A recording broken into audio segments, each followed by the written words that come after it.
Bonjour à tous, bienvenue ici à Mirebeau-sur-Bèze. Il y a eu pendant la guerre 14-18 des millions d'obus tirés sur les champs de bataille. Et notre hôte du jour, Claude, est collectionneur de douilles d'obus. Il en a pas moins de 800 aujourd'hui. Claude, comment ça vous est venu? J'ai en main le premier exemplaire de votre collection. Comment ça vous est venu cette idée? Bonjour, ça m'est venu un jour, un dimanche, en me baladant, m'arrêter chez un brocanteur, et puis j'ai vu ce métal, cette douille d'obus, et ça m'a fait tilt. La colombe, le chêne, tout ça, ça m'a fait tilt. Pour le travail que les polluants ont fait, me fascine vraiment. Voilà. Qu'est-ce qui fait qu'on passe d'une paire d'obus au départ, de deux obus, de deux douilles, à une collection immense comme celle que vous avez? Et après, c'est la passion, hein, c'est la maladie, là. C'est la passion du travail bien fait. Puis du respect des anciens aussi. Parce que vous en parlez avec beaucoup d'émotion, vous, de ce travail, justement. Ça vous tient à cœur de rendre hommage un petit peu à ces poilus qui étaient dans les tranchées et qui faisaient ce genre de choses? Ça me tient vraiment à cœur. Et puis je pense que, il y a tellement eu de douilles sculptées qui ont été fichues en l'air. Moi, je voudrais préserver ça pour les générations futures, pour le patrimoine. Alors, on va se déplacer un petit peu vers la table ici. Vous savez à quel moment les soldats travaillaient ces genres d'objets?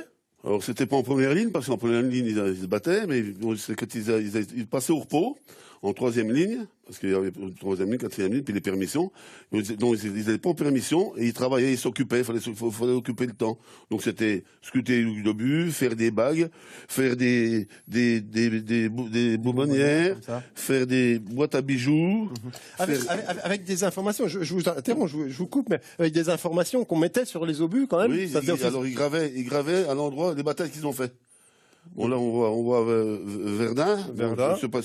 Ce poilu a participé à Verdun. Et c'est la même paire.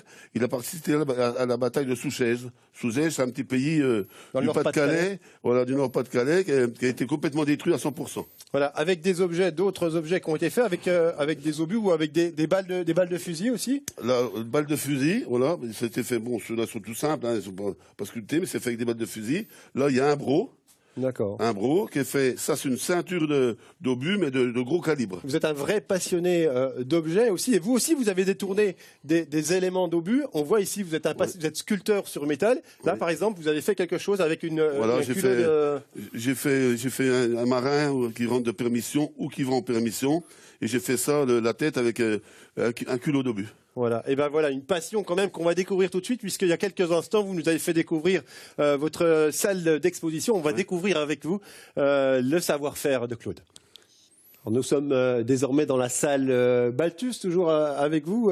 Claude, est-ce qu'on peut considérer que votre passion, votre savoir-faire pour la sculpture du métal, ça rejoint un petit peu le savoir-faire des soldats dans les tranchées quand ils ciselaient leurs obus?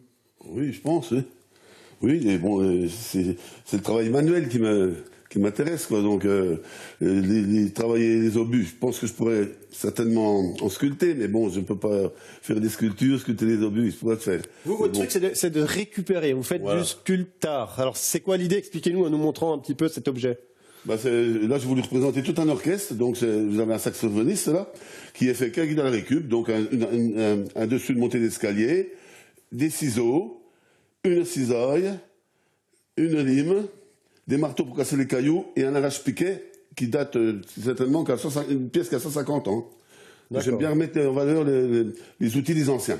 D'accord. Alors, on ne va pas remonter jusqu'à 150 ans. Non. Plus proche de nous, il y avait votre activité professionnelle. Vous étiez garagiste ici.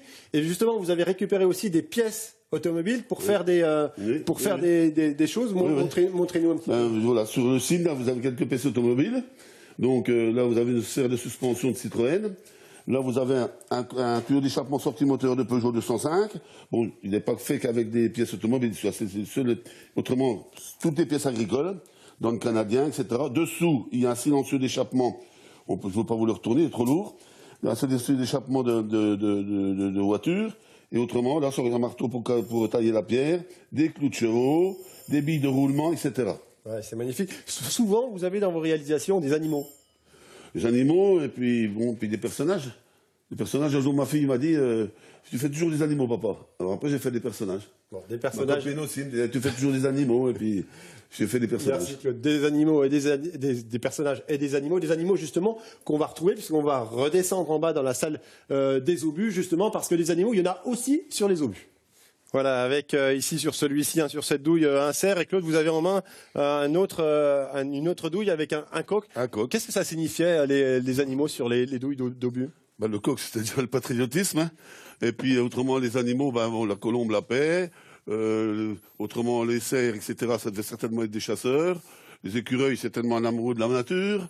Je sais, voilà, la colombe, la paix. Bon, tous les animaux étaient un peu représentés. Hein, je peux pas... D'accord. En quelques mots, vous avez 800 obus, c'est pas que les obus français, il y a une petite subtilité, ça c'est un obus allemand. C'est-à-dire que ça c'est une douille d'obus allemande, certainement excludée par les Français, et ça c'est un obus français. Et on voit la différence au diamètre. Le diamètre est 75, les obus allemands, les douilles d'obus allemandes sont 77, diamètre 77. Donc on le voit, bon, c'est pas la caméra. Merci beaucoup Claude, en tout cas, pour votre accueil. Vous avez découvert avec passion votre savoir-faire pour le métal et puis une collection magnifique, 800 obus. Merci.